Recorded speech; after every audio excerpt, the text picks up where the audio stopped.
이제 내일부터는 야외에서는 마스크를 벗을 수 있게 됐다는 광고를 하셨죠.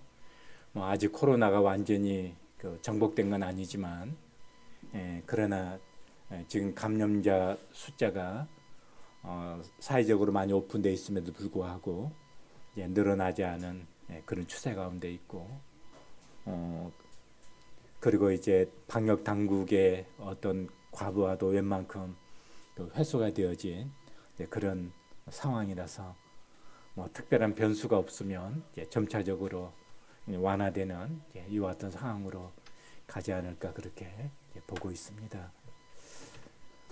이 말씀을 드리는 것은 이제 그만큼 저희들이 그 활동하기에 또 교회적인 그런 활동하기에도 자유함이 주어졌다 하는 이제 그런 부분에 있어서 감사를 드리게 되어지죠.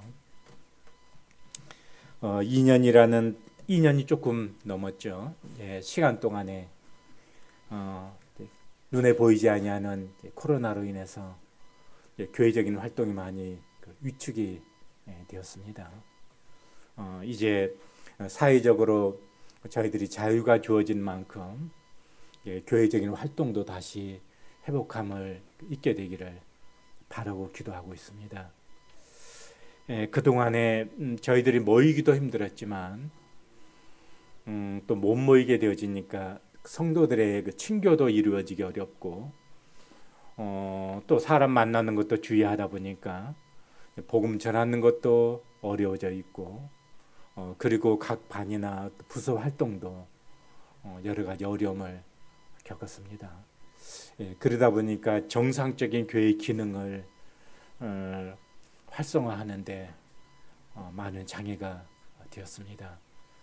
이제 저희들에게 이런 부분에서 자유가 부여되었다고 하는 것은 이런 부분에서 저희들이 그동안에 무너져 있고 또 약해져 있는 그런 부분들을 다시 이렇게 세울 수 있는 좋은 그런 기회가 주어졌다라는 걸 생각을 하게 될 때 이런 부분에서 저희들이 환영하고 또 감사하게 되는 것이죠.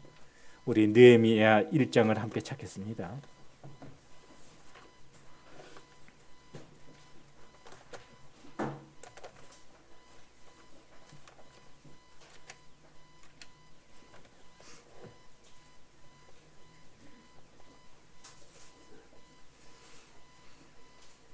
성경의 순서가 에스라, 느헤미야, 에스더 이렇게 되어져 있는데 그 에스라, 느헤미야, 에스더는 시간 차이가 조금 있기는 하지만 그래도 그 이스라엘 백성들이 유다가 BC 586년에 이제 망하게 되면서 바벨론 포로로 잡혀가게 되고 그리고 이제 이방에서 객이 되었습니다.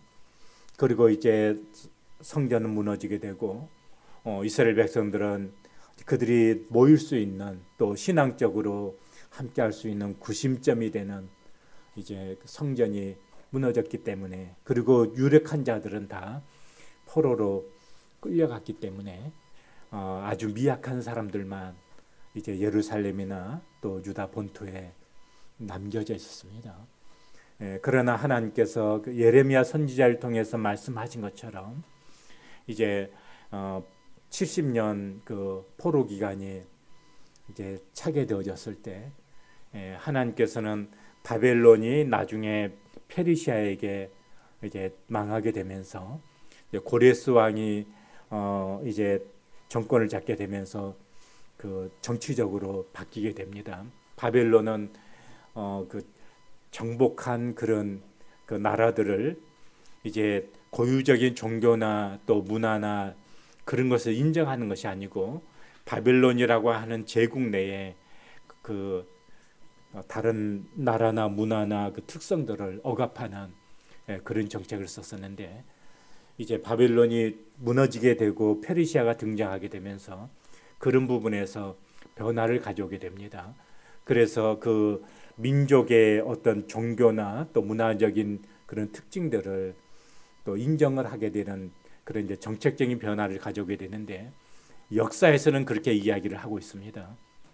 그러나 성경에서는 하나님께서 그 유다 백성에게 이스라엘에게 약속하신 대로 그들이 70년이 차게 되면 다시 그들을 이제 부르겠다고 하는 그런 하나님의 약속이 고레스라고 하는 그 페르시아 왕이 등극이 되면서 이루어지게 됩니다. 그래서 70년 후에 이제 수룹바벨이라고 하는 인물을 통해서 이제 귀환하는 그런 백성들이 있게 되어지고, 그리고 이제 70년 후에 예루살렘으로 돌아와서 성전이 중건이 되게 됩니다. 그리고 이제 그 이후에 성경의 순서는 에스라, 느헤미야, 에스더지만 역사적인 그런 시점으로 따지게 된다면은 반대입니다. 그 에스더 그다음에 반대가 아니고 그 에스더가 먼저고 그다음에 에스라가 그 다음이고 느헤미야가 이제 그 다음이 되어지는 거죠. 그래서 그 에스라나 느헤미야나 에스더서나 에스라서 느헤미야서는 몇십 년의 간격을 두고 있지만 그래도 비교적 그 동시대에 있었던 그런 일이다. 페르시아가 지배하고 있었던 그 시대에 일어났던 그런 일들을 담고 있다 하는 것을 참고로 배경으로 이해하시면 좋겠습니다. 그래서 이제 그 느헤미야가 지금 등장이 되기 전에 이미 성전은 수룹바벨에 의해서 성전은 세워져 있었습니다. 그리고 이제 수룹바벨에 의한 1차 규환이 있게 되어지고 그 다음에 이제 에스라에 의한 2차 규환이 있게 되어지고 그 다음에 이제 느헤미야를 통한 3차 규환이 있게 되어지는데 느헤미야가 이제 세 번째이기 때문에 이미 앞에 두 차례에 예루살렘으로 포로지에 있었던 유다인들이 예루살렘으로 귀환했던 그런 사건들이 이미 두 차례 있었다고 하는 것을 배경으로 이해하시면 좋겠습니다. 그 에스더가 왕후가 된 것이 BC 479년으로 제가 이건 이제 역사적으로 그때로 이제 추정을 하는 것이죠. 그리고 이제 느헤미야가 예루살렘에 이제 도착한 것이 BC 444년으로 추정을 하고 있습니다. 그래서 이제 그 느헤미야가 귀환해 가지고는 성전을 건축한 게 아니고요. 이제 예루살렘 그 성이 무너져 있고 성문이 무너져 있고 성곽이 무너져 있는 이런 부분들을 이제 느헤미야가 귀환을 해서 그런 부분들을 다시 재건하는 그와 같은 일을 담당을 했습니다. 오늘은 1절부터 한 절씩 이렇게 보시면서 저희에게 주신 교훈을 함께 받고자 합니다. 하가랴의 아들 느헤미야의 말이라. 아닥사스다 왕 제 20년 기슬르월에 내가 수산궁에 있는데, 이게 이제 그 느헤미야사의 이제 배경을 볼 수 있는 그런 구절입니다. 이 시기는 조금 전에 말씀드린 바처럼 유다와 그 이스라엘은 그 이전에 이미 아수르에 의해서 BC 721년에 망한 상태이고, 나중에 이제 유다 왕국도 남유다 왕국도 586년에 멸망을 했기 때문에 지금 상황은 이제 그 유다 왕국 또 이스라엘 왕국이 건설되어져 있는 그런 상황이 아닙니다.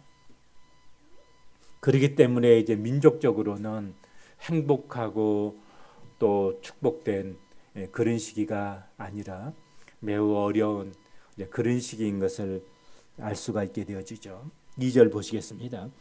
내 형제들 가운데 하나인 하나니가 두어 사람과 함께 유다에서 내게 이르렀기로 내가 그 사로잡힘을 만하고 남아있는 유다와 예루살렘 사람들의 형편을 물은즉.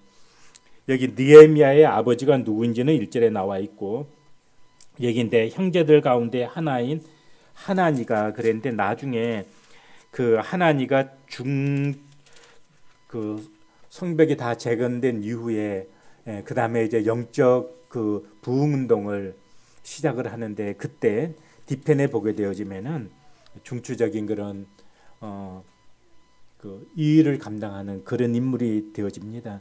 육신적으로 느헤미야의 육신적인 그런 형제라고도 볼 수 있는데 이제 정확하게 그렇게 말할 만한 그런 근거를 또 제시하기는 조금 어려움이 있습니다. 나중에 그 느헤미야서 뒤편에 보게 되어지면은 이제 그럴 근거를 조금은 찾아볼 수가 있습니다. 아무튼 그게 중요한 것은 아니고요.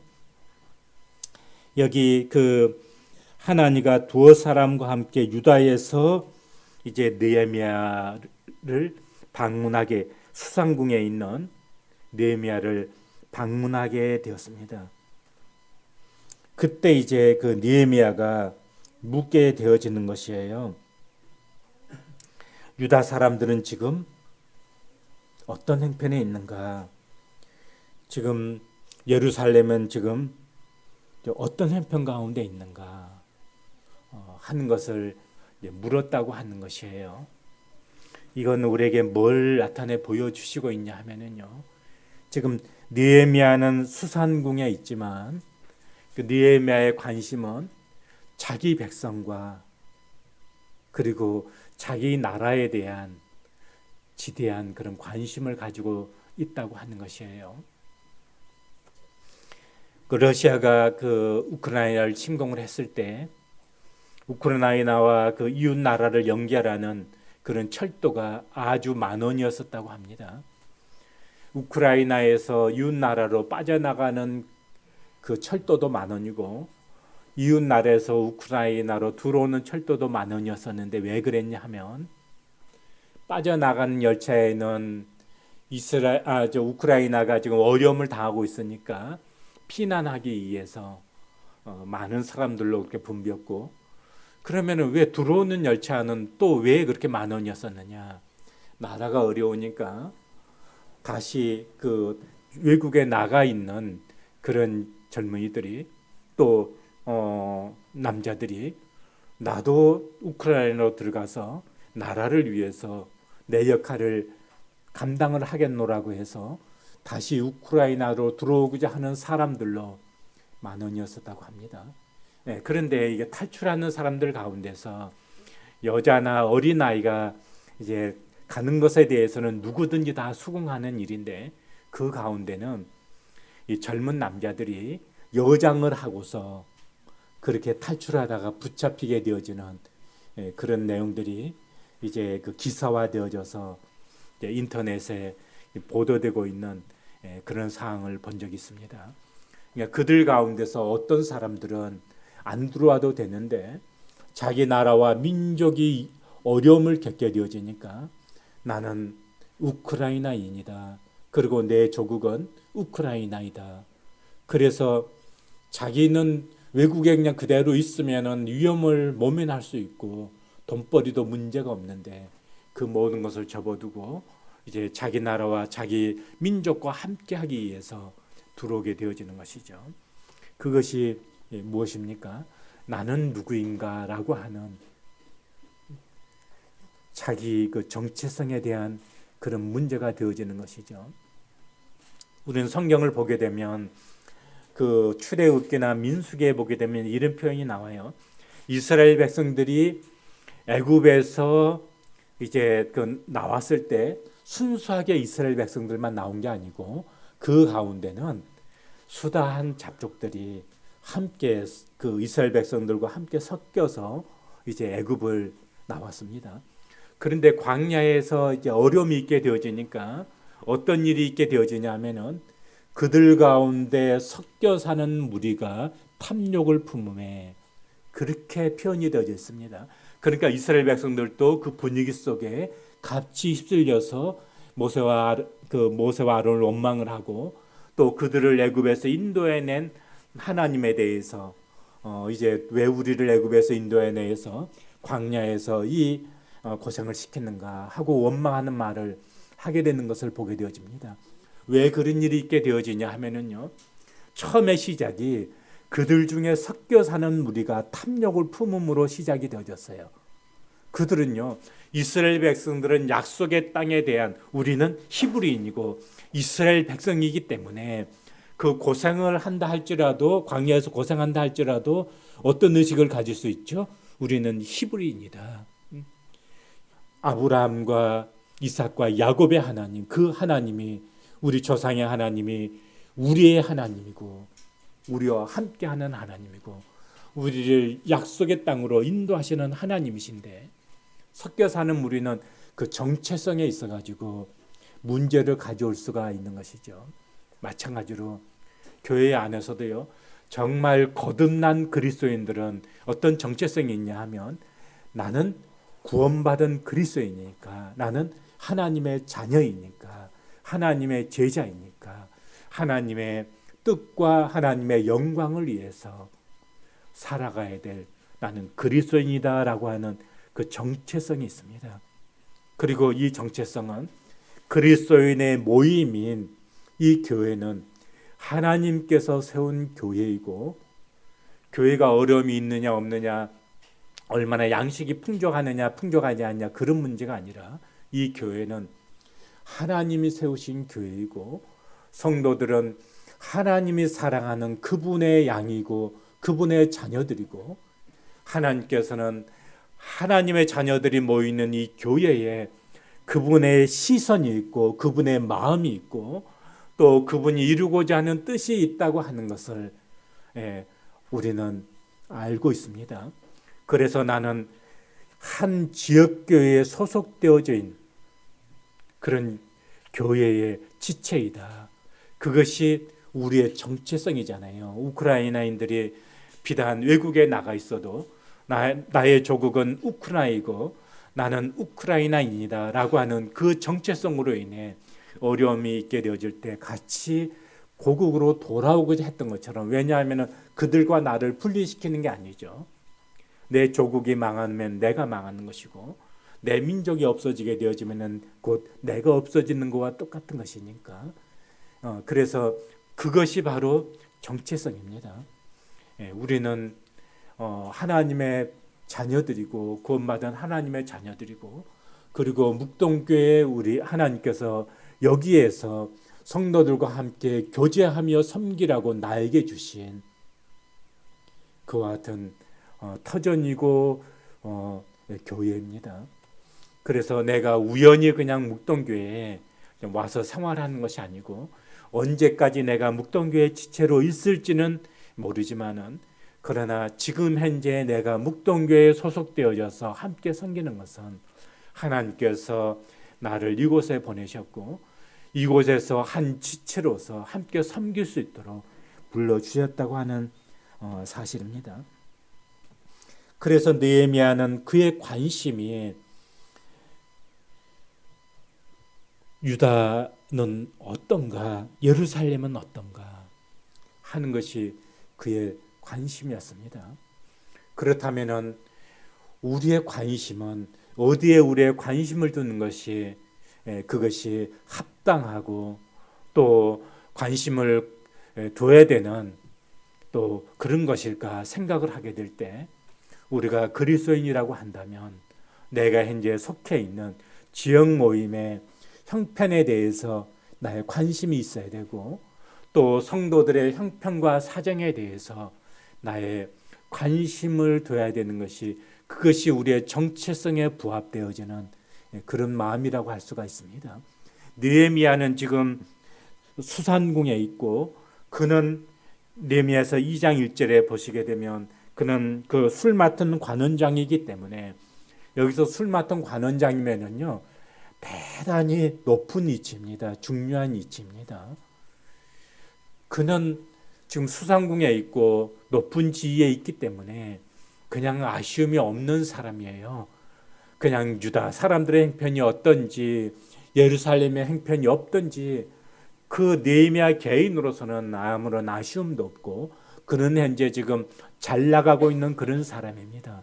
그런데 느헤미야의 관심은 거기에 있었던 것이 아니고요, 자기 백성과 자기 나라의 그 형편에 대해서 관심이 있었다고 하는 것이죠. 그래서 거기에서로부터 온 그와 같은 그 형제들 통해서 형편을 묻게 되어집니다. 종종 그 요즘 묵동교회는 좀 어떻습니까? 성도들은 참 평안합니까? 하는 그런 그 질문을 받는 경우가 있습니다. 한때 묵동교회에서 생활을 하다가 지금 다른 행편으로 묵동교회를 떠나 있는 성도들을 통해서 그와 같은 질문을 받을 때가 있는데, 그러면은 제 마음 가운데 물론 그게 의례적인 인사치 할 수 있는 이야기일 수는 있지만 대화를 잠깐 나누다 보면 마음에 진지한 관심으로 그렇게 물어보는 성도들이 있다는 걸 느낄 수 있잖아요. 그럴 때 고마운 마음이 들게 되어지는 것이죠. 그러나 이제 전혀 그렇지 않은 그런 성도들도 있습니다. 묵동교회에 그래도 한때 그 적을 뒀었는데 그냥 그런 부분들에 대해서 별로 그렇게 뭐 속마음으로 관심이 있어서 그런지는 모르겠지만 표현하지 않은 그런 분들도 있는 것을 경험할 수 있는데, 여기 느헤미야의 관심이 자기 백성과 자기 나라에 관심을 두었다. 그 다음에 이제 3절을 보시겠습니다. 3절을 보시게 되면 그들이 내게 이르되 사로잡힘을 만하고 남아있는 자들이 그 지방 거기에서 큰 환난을 당하고 능욕을 받으며 예루살렘 성은 허물어지고 성문들은 불탔다 하는지라. 듣게 되는 소식은 참으로 그 안타까운 소식을 듣게 됩니다. 자, 여기서 배경으로 제가 말씀을 드렸지만 성전은 이미 건축이 되어져 있습니다. 물론 그 성전이 솔로몬 시대 성전처럼 그렇게 화려한 성전은 아니지만 성전은 건축이 되어져 있었고 1차, 2차 귀환을 통해서 일부 유다인들이 예루살렘에 돌아와 있었습니다. 그런데 나중에 어떤 일이 있었죠? 우리가 그 에스더서를 보게 되어지면은 그 하만입니까? 그 유다 민족에 대해서 적대시하는 사람들에 의해서 위기를 경험하는 것을 볼 수가 있게 되어지잖아요. 그리고 지금 느헤미야서가 기록될 지금 이 배경이 되는 이 상황 속에서 사마리아 총독으로 지금 사료되어지는 산발랏이라고 하는 인물이 뒤편에 보게 나오는데, 이 산발랏은 지금 유다인들에 대해서 적대적인 그런 입장을 가지고 있는 그런 인물입니다. 그래서 지금 성전은 건축이 되어져 있고 일부 유다인들이 돌아와 있고, 그리고 그 유다에는 그 포로로 잡혀갈 때 남겨져 있었던 그런 미약한 사람들, 유력한 인물들은 다 포로로 끌어갔으니까 그런 사람들이 남겨져 있었지만, 문제는요, 지금 예루살렘 성벽이 다 무너져 있고 성문들이 다 해파되어져 있기 때문에 이방 그 사람들이 예루살렘에 들어와서 노략질을 하고 어떤 분탕질을 해도 그것을 막을 수 있는 방도가 없었던 거예요. 그렇게 되어지면 이제 애써서 세워놓았던 이제 성전도 어떤 어려움을 당하게 될 수도 있는 그런 상황이 이제 되어지는 것이죠. 안타까운 상황이 되어지는 것입니다.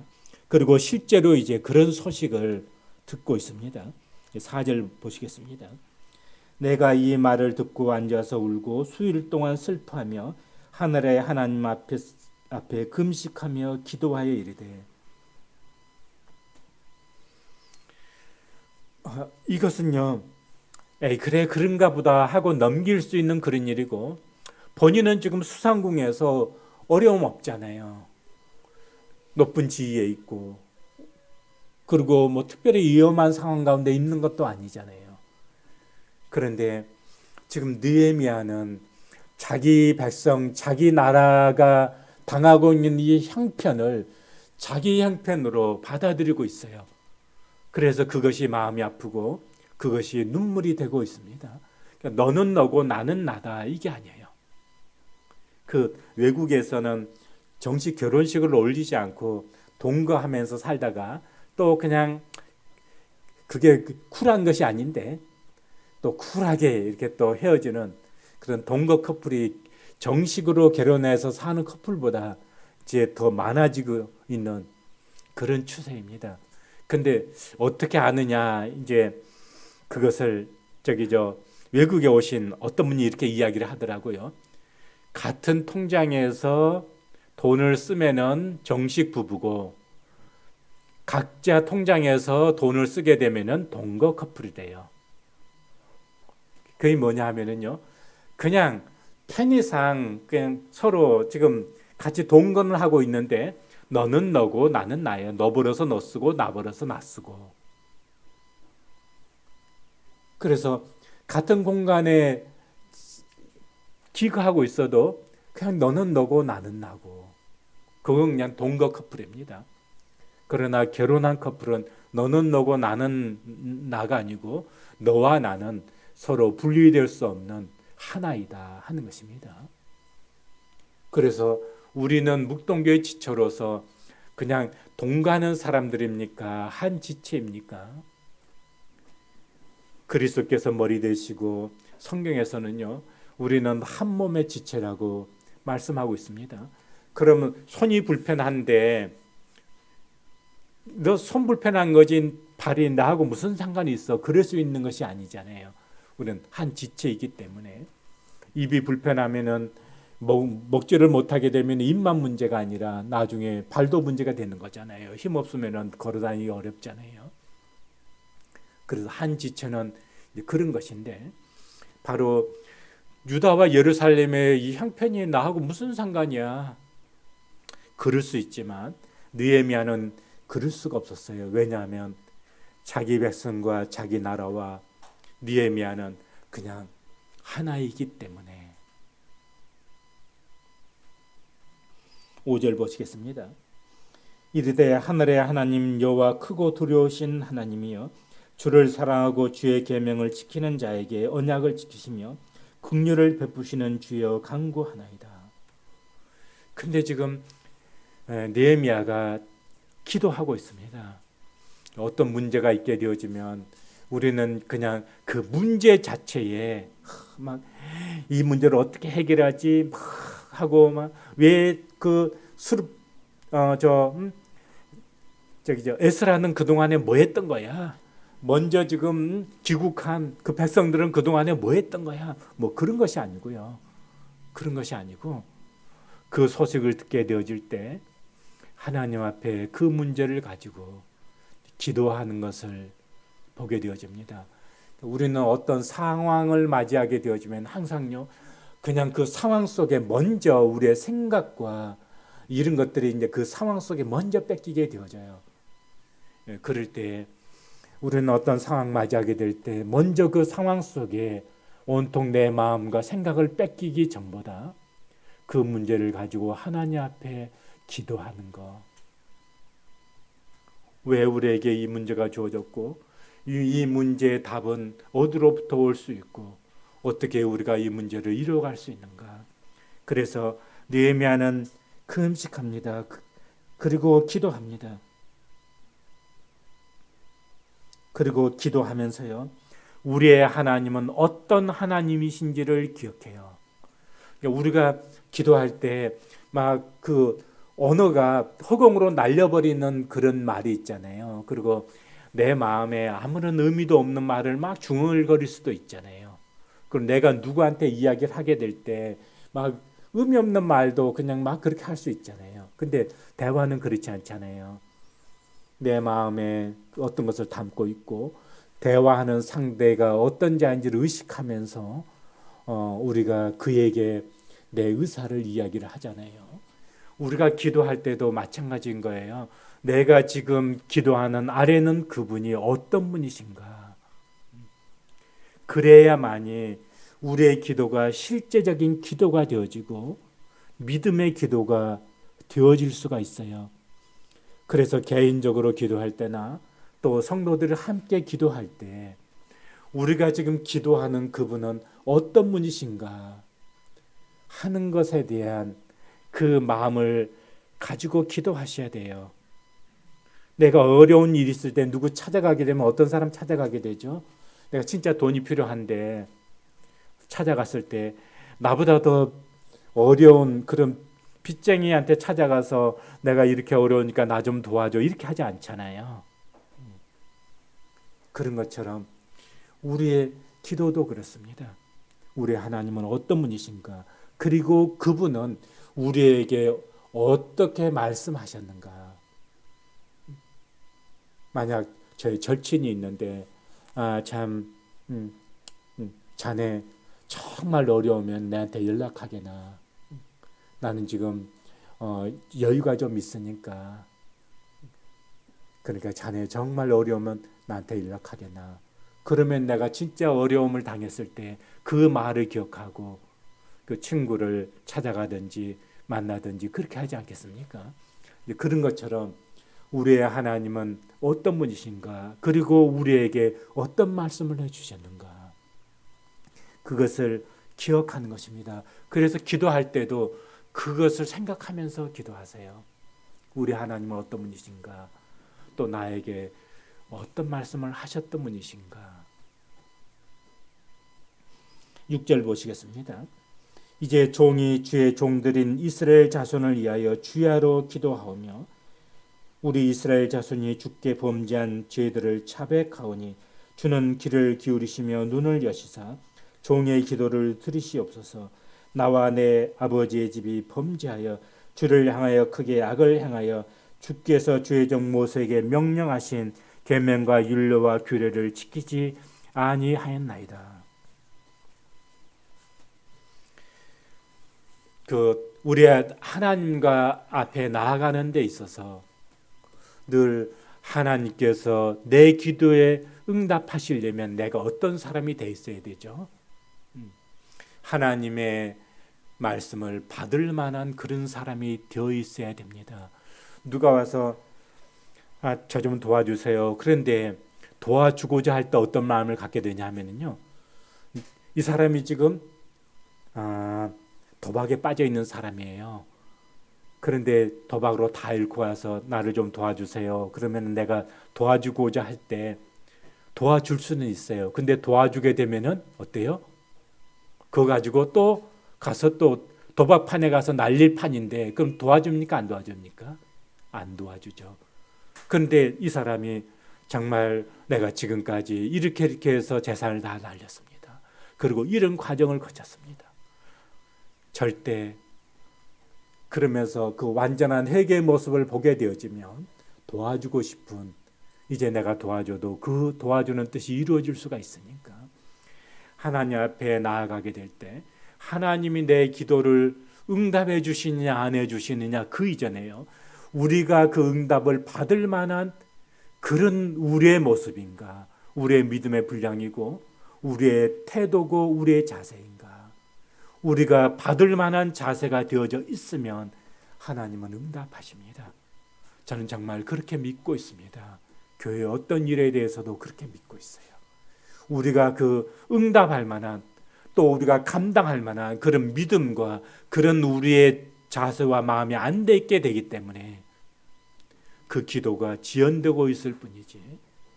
그래서 기도의 응답은 먼저 우리가 그 기도를 받을 만한 그런 우리의 자세가 되고 있는가 하는 것입니다.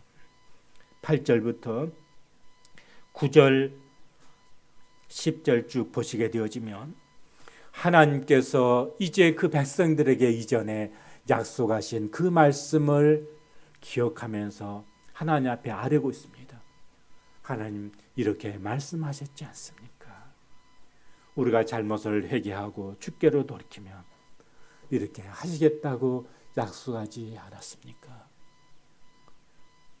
하면서 그 약속의 말씀을 의지해서 기도합니다.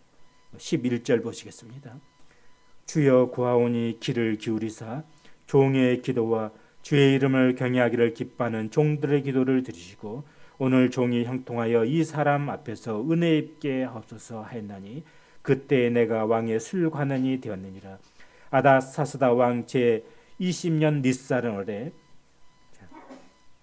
그래서 여기 1장 1절에는 기슬루월인데 여기는 이제 닛산월입니다. 그래서 약 4개월 차이가 있는데 이 느헤미야의 마음 가운데 유다와 예루살렘에 대한 문제가 4개월이 지났으면서도 계속적으로 지속되고 있는 것을 볼 수가 있습니다. 그리고 이제 느헤미야는 11절에서 오늘 종이 형통하여 이 사람 앞에서 은혜를 입게 하옵소서 하였나니 그때 내가 왕의 술관원이 되었느니라. 느헤미야가 기도하면서 하나님이 은혜를 주시면 왕을 통해서, 지금 아닥사스다 왕을 통해서 내 백성과 또 내 나라와 내 민족을 위해서 어떤 일을 감당할 수가 있겠구나 하는 생각을 하면서 지금 기도를 합니다. 그래서 지금 느헤미야가 이 위치에 앉게 되었던 것이 그때 내가 왕의 술관원이 되었느니라 하는 것은요, 지금 상당한 그 위치에 있다고 하는 거예요. 그래서 하나님께서 나에게 지금 이 위치를 주신 것은 어쩌면은 지금 다른 사람보다도 느헤미야가 그 일을 감당하기에 그래도 이 위치에 있기 때문에 훨씬 유리한 위치입니다. 학사 에스라가 할 수 있는 일하고는 조금 달라요. 에스라는 가르치는 일을 할 수 있지만, 그러나 이제 주변의 그 나라의 위협을 물리치고 성벽을 재건하고 성문을 햇받은 성문을 세우는 일에 있어서는 에스라보다는 느헤미야가 훨씬 좋은 위치입니다.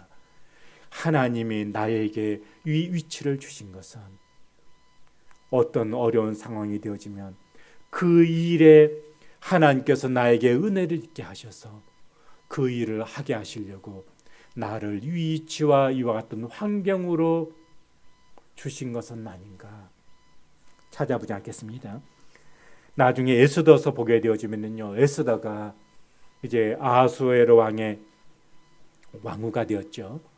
그런데 이제 하만에 의해서 유다가 망하게 됐습니다.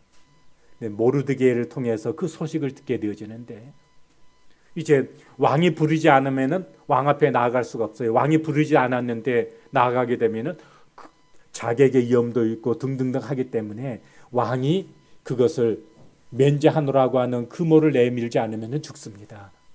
그게 법이에요. 그런데 에스더가 부르지 않은데 좀 급한 상황이에요. 왕에게 나아가서 사정을 알아야 되는데 왕이 불러주지는 않고, 그런데 에스더가 죽으면 죽으리이다 하면서 이제 왕 앞에 나아가기로 결정하게 되는데 그 앞에 보면 이런 내용들이 나옵니다. 내가 지금 궁에 있으니까 너는 안전하다고 생각하지 말아라. 만약 너가 나서지 않게 된다면 하나님은 다른 방법을 통해서라도 일을 하시겠지만 너와 내 아비의 집은 망할 것이다. 하나님이 지금 너를 위치해 두신 것은 지금 이때를 위함이 아닌지 어찌 알겠느냐. 다른 말로 하면 하나님이 너를 지금 이 위치에, 이 환경에 주신 것은 이때 너를 하나님의 목적에 쓰시기 위해서 하심이 아니냐. 그래서 에스더가 죽으면 죽으리다 하면서 왕 앞에 나가서 민족을 구하는 그와 같은 일을 행하게 됩니다. 지금 느헤미야가 바로 그런 것이에요. 그래서 느헤미야는 지금 왕의 술관원이 되게 높은 직급 가운데 있고 늘 왕을 뵐 수 있는 위치에 있기 때문에 왕에게 은혜를 입게 되어지면 그 일을 하고자 하는 마음의 소망을 가지고 있었던 것을 보게 됩니다. 그래서 우리가 기도하게 될 때 다시 이제 묵동교회가 코로나를 통해서 활동이 제약되어졌던 이와 같은 상황 속에서 다시금 이제 활동할 수 있는 그런 자유가 부어졌는데 성도들이 기도해 주셨으면 좋겠습니다. 내가 이 상황 속에서 어떤 일을 할 수 있는가? 지금 묵동교회가 어떤 부분에 허물어진 부분들이 있고 어떤 부분에 지금 참 방비되지 않음으로 인해서 연약이 있고 위험이 있는가?